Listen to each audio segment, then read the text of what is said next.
Hello, Eastview Scholars, and welcome to our second in a series of looking through atomic models until we get roughly to today's modern quantum mechanical model. We're going to start, we left off with Rutherford, and let's just do a quick, remember Democritus gave us a name, basically said, cut it, cut it, cut it, when I get smaller I got the small solid piece. Dalton used the foundations of theory to say this is what an atom is, again, solid. Keyword, solid. Solid, smallest piece of matter, smallest, an atom is the smallest, most functional thing. Thomson then discovered the electron, and we're not going to go through the folks that discovered the proton and the neutron along with it, but solid matter, solid, but with a smaller component, the electron. And then Rutherford's big setup for our new modern theory is that the atom is mostly empty space, that it has a small positive nucleus. Now, as we left off, the difficulty with that was, what do you do with the electrons? Rutherford basically stated that I don't know what to do with them, so I'm going to say that they orbit the nucleus like planets, and that turns out to be incorrect. But the first thing to understand is to look at what is light itself and what properties does it have. It was believed, and it is true to some extent, that light was this continuous wave of energy. But you have something called the photoelectric effect, which is demonstrated here. You can take light and shine it on metal, and you can kick off electrons. If light is a continuous wave, then it shouldn't matter what type of light you use. All light, different colors, different whatever, different energy levels. It shouldn't matter what it was, but certain metals you could only kick off the electrons with being at or above certain energy levels. Like here, you've got to be above 2, and so notice that the red light at 700 under 2 would not kick off electrons, but anything over 2 would. And so that was a problem. How could this, if light was a wave, then all light should build up enough energy at some point to kick off an electron, and it didn't. Okay. But light did exhibit wave properties. Okay. Planck and Einstein said, here's a typical wave, and we'll talk more about waves and stuff later. But that you could consider it a stream of little tiny particles or packets. And Einstein termed them photons. And the name modern quantum mechanical comes from quanta. Quanta is packet. Quanta is small number. So yes, light is both a wave and a particle. Very small photon particle of energy. That's a key understanding of light, that it has both those properties. There was also an issue that we won't get into with the hydrogen spectrum that's kicked out. And I know in earlier sciences they gave you the little spectrographs in the graph tube, and you looked, and the different gases had different emission spectra, and that's one way you identify what things are. Anyhow, that photoelectric effect and hydrogen emission, which we're not going to go into detail, were used by Niels Bohr to basically just tweak Rutherford's model of the electron. What Bohr said is, you know what, you can't orbit like the planets, because that motion and that constant acceleration, you need to be giving off energy, and so all the electrons would spiral into the nucleus. Well, there's one thing we know about atoms. Atoms essentially are immortal. Atoms live forever. And so they couldn't orbit like planets and have that kind of acceleration and that kind of ellipsis orbit and stuff like that, because they would be emitting radiation all the time, and they would collapse in like 1/2 billionth of a second or something like that. But you can, if you're in a fixed exact distance orbit, because that requires that fixed balanced energy, then doesn't cause you to use any energy. It's just this fixed balanced, I'm in one place, I'm always a set distance from the nucleus, so I can orbit around there and not emit that radiation and not lose my energy. Okay, and really the only problem with it is that it worked great for hydrogen, but it didn't work great for multiple electrons. But it gave us the start of that fixed orbital theory.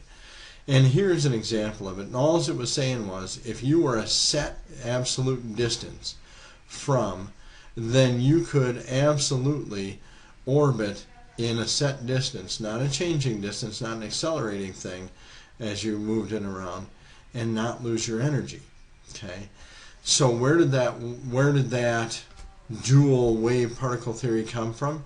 Well, if it absorbed energy, if for some reason it absorbed energy, then that electron could jump to a higher energy level just for a millisecond, a split second, tiny portion of time. And on the way back down, it would emit that energy that it absorbed. And so regardless of wherever its resting state was, whatever level it was resting on, whatever period energy level it was at, it could gain that exact distance was an exact quantum of energy, an exact packet it needed. If it absorbed that, it would leap up there and then stay for just a millisecond, and down it would come, emitting that wavelength of light. So it required that particle of energy, that packet of energy, but then it emitted that wavelength, and you can read about that. And that was Bohr's theory. Again, it was a great start, but there was some struggles. But the idea here, you can see the electromagnetic spectrum, and here's visible light, here's X-rays, here's gamma rays, here's radioactive. Regardless of whether his model was exactly true, what it did lead to was that use of electrons and how they emitted that energy, and now you can see how we use it in many ways, shapes, or form. Okay, so not a perfect thing, but just a small tweak of saying, you know, you can't orbit like planets, but you can orbit in a fixed thing, and then the energy emitted or absorbed is from the electron jumping from one level to the next and coming back down to its resting state as it absorbed that exact amount. That explains that photoelectric effect, because that metal needed to get an exact amount of that energy to kick off that electron. And it also spoke to the spectrum, which we're not. Here now is the quantum mechanical model, and here's a visualize it, and you can see there's dark and light areas in this. It almost looks like a fan going around.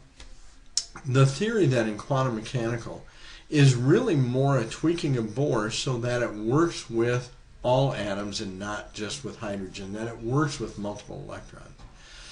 And you can really, credit can go to de Broglie for a lot of this, but the thought was, if light can act as both a wave and a particle and have that duality, can really small particles like electrons do the same thing in reverse? And that's absolutely true. That electrons are not just particles, but they're so small they can also have wave-like tendencies. And the real problem was, where is that particle and how can we do? Because what it turns out is Bohr did all the mathematics with the hydrogen atom, figured out what each one of those quantum levels would be in energy, and was very accurate in figuring out the distance between energy levels and have that number. So as technology advanced and everything else, what they determined is that you can't really find it. And that was the Heisenberg uncertainty principle. You cannot at any simultaneous time give both the position and the speed of an electron or any other particle of that size. You can't. Really, if you think about it, by the time you say it's here, it's gone. As you try to get the velocity narrowed down to have it at a certain spot, it's gone. And your error is there. So what Bohr thought were fixed orbitals were really just mathematical, hypothetical orbitals. And, you know, if you think about electrons are constantly jumping up and down from areas and stuff like that, you can see where you can maybe get that electron cloud. But the idea then was that it's a probability. It's a mathematical probability where they are. the electrons are more probably in this dark shaded area than they are in the light shaded area. So it's really a 3D region with a probable location. And the quantum theory is really just a mathematical wave property in very small, tiny particles. Okay. Now, we're going to spend more time on this when we talk about electron configurations. But the key to the quantum model, a little more than Bohr's, was the ability then to look at things and give them 4 numbers and really narrow down that 3D probability in space. No atom will have the same exact 4 numbers. They can have 3 out of 4, but they can't have 4. Okay. So anyhow, here is an overall view of what we did. We started with Democritus. Atomos are the building blocks of matter, the smallest, most solid thing there are. Okay. In here also not shown was John Dalton, who is basically here saying how these things work as chemicals. Then you go to J.J. Thomson. Negative electrons are embedded in a sea of positive charges, that blueberry muffin cakey junk. Okay, still solid. Okay, solid, Dalton solid, solid. Rutherford, wait a minute. Most of the atom is empty space. Here's the positive nucleus, the electrons are orbiting. They can't quite do that like planets. So Bohr comes along and says, no, they can't really orbit like planets, they run out of energy too quick. But if I quantize them, if I make them set distances all the way around, and that little quantum of energy is leaping up and dropping back down, then I won't lose my energy just staying a fixed distance from the orbit, from the nucleus. So I won't, and all my energy in that, both that joule, wave, and particle property can come out of this. And then finally, the quantum mechanical model said, wait a minute, electrons occupy regions of space.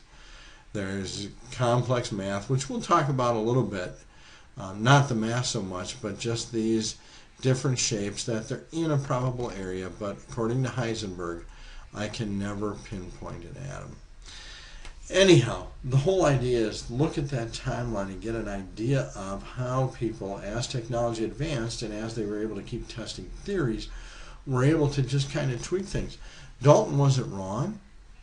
His only real wrong was saying it was solid, but as time advanced, we got to the portion where it's no longer solid, it's empty space, it has a nucleus, what do we do with electrons? And the more we understood about electrons and finally got to this point, the more it helped describe the properties and the workings of the atom. And hopefully that gives you some bit of visual that you can kind of see this thing going in your head when we talk about bonding and reaction. Anyhow, until that point, Scholar on, Eastview.